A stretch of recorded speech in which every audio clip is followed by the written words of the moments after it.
Instacart. Yeah. So I think I saved somebody, which I'm happy. Oh, you actually did? I saved someone. I'm like, do not buy this. Good Do job. not buy this. Good job. You could 10x, bro. Okay. Yeah. Sure it could. I don't know.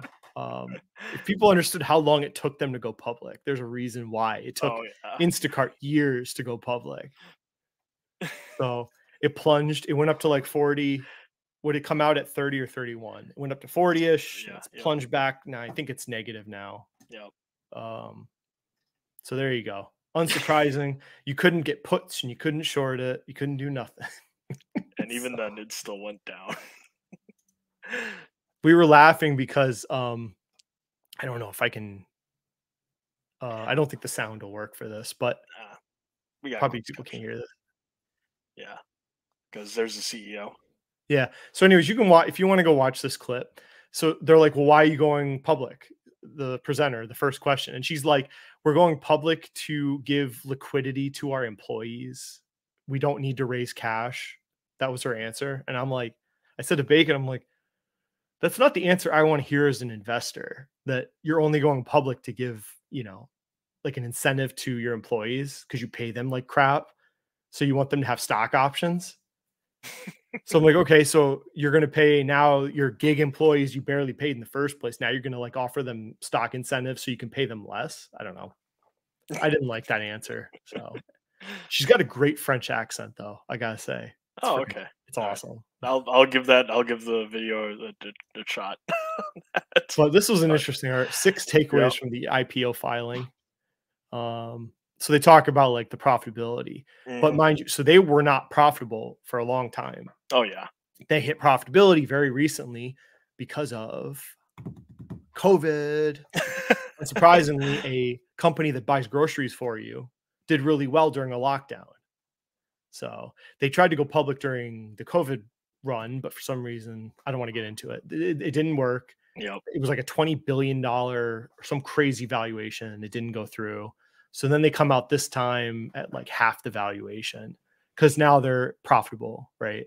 Very recently though. So they're saying 30% growth, positioning themselves as more than a delivery company. So we'll get into that. Oh yeah. They're finally profitable, which I'll give them credit. Okay. They waited till they got profitable to go public. Yeah. Unlike some good for them. Yep. They did it. But you can see like very recently, because the last 2 years, nope. So, and all of a sudden they were mysteriously very profitable. Very profitable. Yeah. Right before they filed for public. Yeah. I didn't dig into things, but I wouldn't be surprised if something was a little squirrely. People, as retail, you're so much better off just not buying SPACs and IPOs, like at all.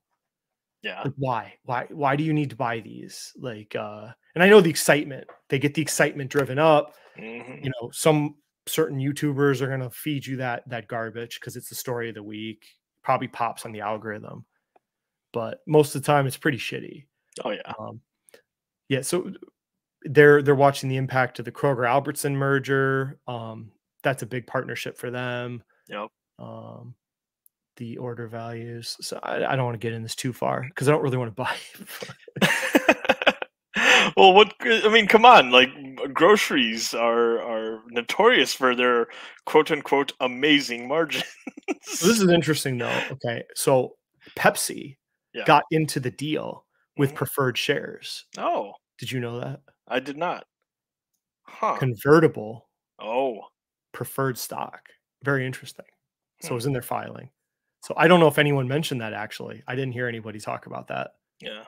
So that's curious. So anyways, if we go in the future of groceries, this is like their pitch to you, right? Yeah. So they're talking about their business, our business model. So this is in their filing.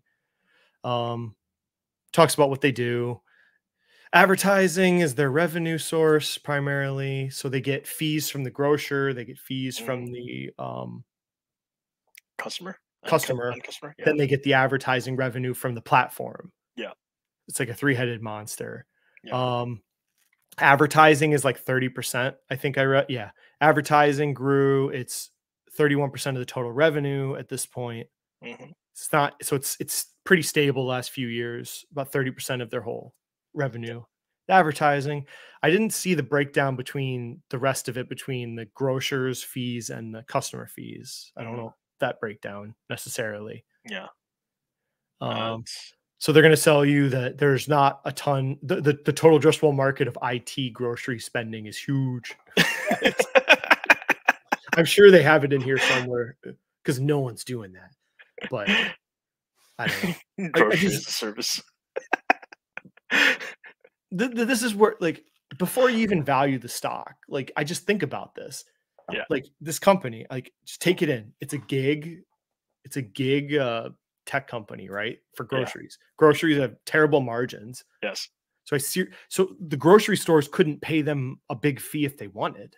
No. They don't get good margins in the I mean, you go look at Kroger's financials people. They're Yeah. only scraping by like 2 or 3% margins. Yeah. Like adjust the inflation Yeah. for So inflation. there's Like not much inflation there dropped. that they can peel off Yeah. Instacart. No. And then you're also up against every grocery store I know does some type of delivery service or shopping for you experience where they put the groceries in your car when you come up to the store. My grocery store does it for free. You order it online, you show up, and they put it in your trunk. So that's like a semi version of this, and it's free and it's easy to use. Um, so there's no moat. There's no moat at all. If you say No. moat with this, I will hunt you down. I swear. There's nothing that intriguing about the only intriguing part would be they go to Pepsi, Procter and Gamble, the big Mhm. players, Yeah. and they get them to pay them to put their food first on the Instacart app. So you say, I want soda, Yeah. and then Diet Pepsi pops up, right? That's probably why Pepsi did the preferred shares. You want potato chips, Lay's pop up first. Yep. So it's another form of advertising, which is, I guess, all we ever do in this country. Every business is advertising. So, so you would hope that that would keep going. They would have to show value to the businesses to say, "Hey, look, we're generating extra sales for you." Um, so they have some sort of value to these big players. Like I don't know, Yeah. just blah. That's No, what I I think. agree. I agree. I agree. I also wanted to like figure out ask like what are your thoughts with IPOs in general? Like I believe you're not a fan in like 99.9% of cases, but I like mean, there have been some that have been great, right? Like yeah, Domino's. yeah, IPOs are different than SPACs. Like yeah, it is possible. Like mhm, you could get into an IPO that's like amazing. yeah. I think historically though, you would not be smart to get into these. Day one. Day one, Yeah, give them like 2 or 3 years. Um, and it's not like these are companies IPOing now that had like 10 years of profitable operation, consistent growth, right? yeah, yeah. These are companies that are like extremely unprofitable. And then all of a sudden, magically, like for 1 or 2 years, they're profitable right before they go public through some sort of chicanery. But I don't know, let them prove that they can actually, operate and there's Yeah, something there yeah. actually. Um, so like this, like perfect, like Northrop Grumman is like one of the most technologically advanced companies in the world. Mhm. Or you could buy a company that delivers groceries with an app. Like, I don't know. To me, it's just like whatever. Oh yeah, But it's like when valuation hits like the reality of what the damn business has yeah, prospect wise to me. Like I don't this company could be gone 4 or 5 years and no one would care. yeah. So someone out there just YOLO'd their life savings into Instacart. But I don't know. I think this will go to like I could see this going to like $10 real fast. Oof, oof. That is painful. We'll see. Yep.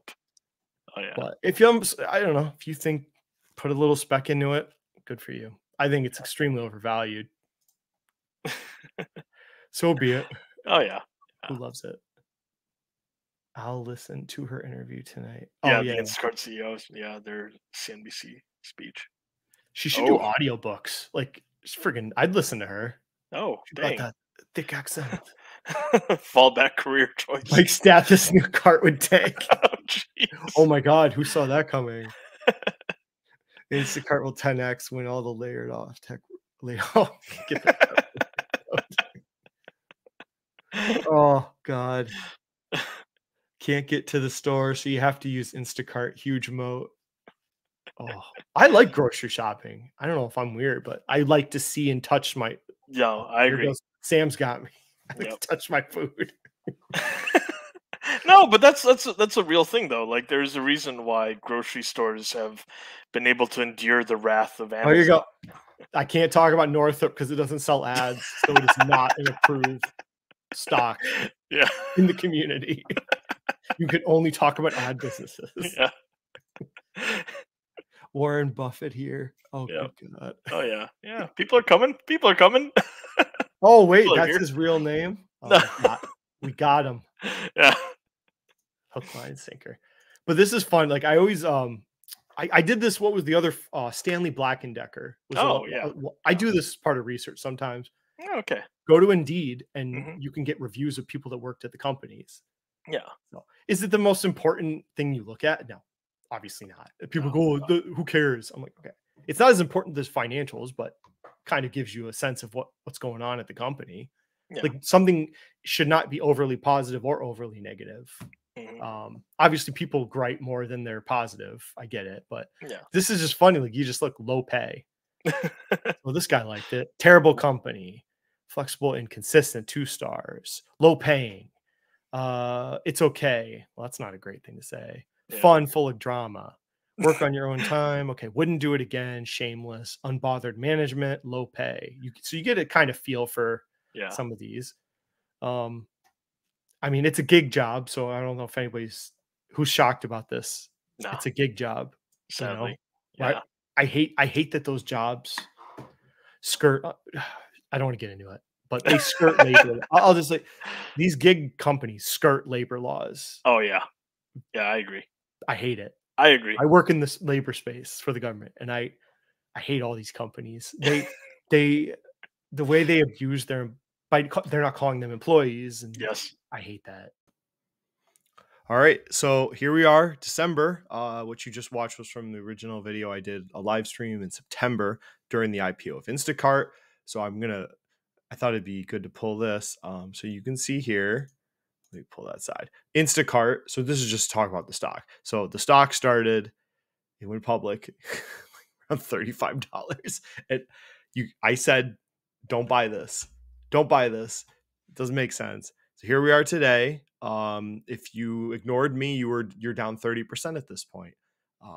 This is not to tell you if it's a buy or not at this point, but my opinion hasn't changed. It's a company that has no moat. Grocery stores do not need this company. They can do their own business if they so choose. I don't see any reason to get into something like this. So who knows? Maybe you can do something crazy with leverage that I don't think you should do. But just to point out, it's down 30% from when I said don't buy it. So, all right, talk to you later. Bye.